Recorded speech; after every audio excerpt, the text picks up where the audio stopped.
दक्षिण अफ्रीका में BRICS summit आयोजित हो रही है। इसमें एशिया की दो बड़ी शक्तियां चीन और भारत भी शामिल हो रहे हैं। इस दौरान शी जिनपिंग और पीएम मोदी की संभावित मुलाकात पर दुनिया की नजर है। नए देशों को इस ग्रुप में शामिल करने पर भी समिट में निर्णय होगा। भारत के प्रधानमंत्री नरेंद्र मोदी दक्षिण अफ्रीका में होने वाले ब्रिक्स सम्मेलन के लिए भारत से प्रस्थान कर चुके हैं। यह 15वीं ब्रिक्स समिट दक्षिण अफ्रीका के जोहान्सबर्ग में 22 अगस्त से 24 अगस्त तक आयोजित हो रही है। यह समिट एक प्रमुख राजनयिक भागीदारी का प्रतीक है। ऐसा इसलिए क्योंकि 2019 के बाद यह पहला व्यक्तिगत ब्रिक्स शिखर सम्मेलन होगा। ब्रिक्स ब्लॉक में ब्राजील, रूस, भारत, चीन और दक्षिण अफ्रीका आते हैं। यह दुनिया की 42% आबादी और 27% ग्लोबल जीडीपी का प्रतिनिधित्व करते हैं। यही कारण है कि ब्रिक्स की ख्याति दुनिया में बढ़ रही है। दुनिया के कई देशों की इस समिट पर नजर रहेगी, क्योंकि यह तेजी से विकास कर रहे विकासशील देशों का सबसे बड़ा मंच है। इस साल ब्रिक्स की मेजबानी दक्षिण अफ्रीका के पास है, जिसमें अफ्रीकी देशों समेत 67 देशों को बैठक में आने का आमंत्रण मिला है। 30 देशों के नेता इस बैठक में शामिल होने की पुष्टि कर चुके हैं। शिखर सम्मेलन में भागीदारी और इसके परिणामों के कारण दुनिया का ध्यान इसकी तरफ है। ब्रिक्स समिट का पहला लक्ष्य इसका विस्तार करना है। माना जा रहा है कि इस समिट के मापदंडों के मुताबिक इसमें शामिल करने लायक देशों की पहचान की जाएगी। चीन की मंशा है कि इसमें ऐसे देशों को शामिल किया जाए जो यूरोपीय देशों खासकर अमेरिका के करीबी न हो। यही कारण है कि ईरान भी इस सम्मेलन में शामिल होना चाहता है। भारत के लिए क्यों अहम है यह समिट? भारत के लिए यह समिट कई मायनों में अहम है। विदेश मामलों के जानकार डॉक्टर रहीस सिंह ने इंडिया टीवी डिजिटल को बताया कि ब्रिक्स का जो कॉन्सेप्ट है, उसमें भारत, दक्षिण अफ्रीका, चीन और रूस जैसे देश बिल्कुल एक दूसरे के पूरक हैं। क्योंकि भारत सर्विस और नॉलेज में सबसे आगे है। चीन मैन्युफैक्चरिंग सेक्टर में अव्वल है। रूस एनर्जी और अफ्रीका एग्रीकल्चर में आगे है। ऐसे में ये चारों देश एक दूसरे के पूरक हैं।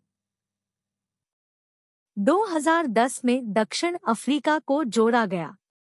जब 2008 में जब अमेरिकी बैंक धराशायी हो रहे थे, तब कहा गया था कि दुनिया की इकोनॉमी को आने वाले समय में एशिया लीड करेगा। ऐसे में भारत और चीन जैसी अर्थव्यवस्थाओं वाले इस मंच की ताकत भी दुनिया देख रही है। क्या था ब्रिक्स का कॉन्सेप्ट? किन उद्देश्यों को लेकर हुई थी शुरुआत? जिम ओ'नील एक बड़े अर्थशास्त्री थे। उन्होंने ब्रिक शब्द को ईजाद किया था।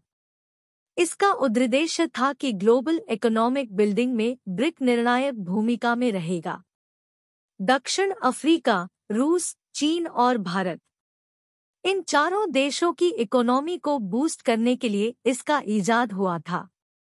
इसमें भारत की भूमिका तगड़ी थी, क्योंकि भारत की इकोनॉमी तेजी से बढ़ रही थी। दुनिया भारत को देख रही थी। वहीं चीन भी तेजी से विकसित हो रहा था।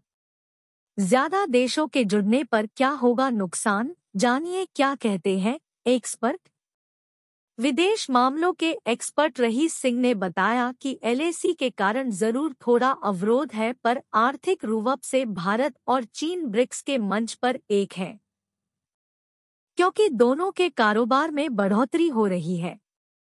हालांकि जियोपॉलिटिक्स पर प्रतिस्पर्धा बनी हुई है।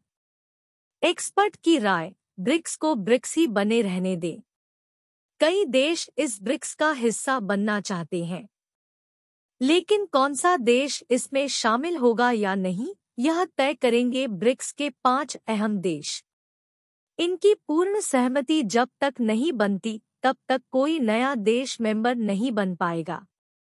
रहीस सिंह का मानना है कि ब्रिक्स को बहुत सारे मेंबर कंट्री चाहिए, नहीं तो ब्रिक्स का कॉन्सेप्ट ही खत्म हो जाएगा।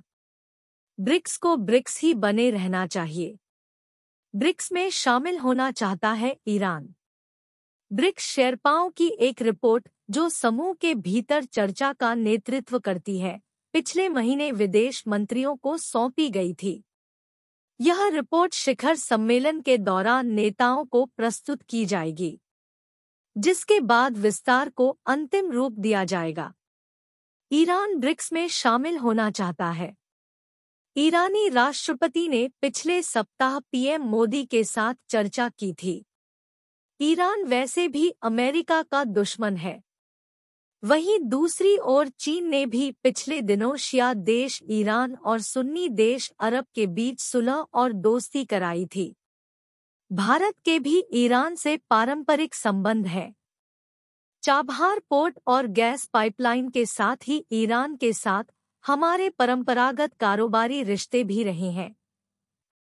ऐसे में ईरान की ब्रिक्स में एंट्री होती है तो कोई आश्चर्य नहीं, लेकिन अमेरिका की नज़र इस पर बनी रहेगी। सऊदी अरब, बांग्लादेश सहित ये देश भी होने चाहते हैं शामिल। ब्रिक्स में शामिल होने के लिए 20 से ज्यादा देशों ने दक्षिण अफ्रीका को अपनी रुचि दिखाई है। इनमें Algeria, Argentina, Bangladesh, Bahrain, Belarus, Bolivia, Cuba, मिस्र, Ethiopia, Honduras, Indonesia, Iran, Kazakhstan, Kuwait, Nigeria, फिलिस्तीन, Saudi Arab, Senegal, Thailand, UAE, Venezuela और वियतनाम शामिल है। इस शिखर सम्मेलन में पर्याप्त अफ्रीकी प्रतिनिधित्व है, जो भारत और अफ्रीकी देशों के साथ संबंध बढ़ाने का अवसर बन सकता है। ब्रिक्स में पाकिस्तान को भी शामिल करने की जुगत में है चीन। चीन ने शंघाई सहयोग समिट यानी एससीओ में भी पाकिस्तान को शामिल किया था। तब भारत ने ऐतराज जताया था।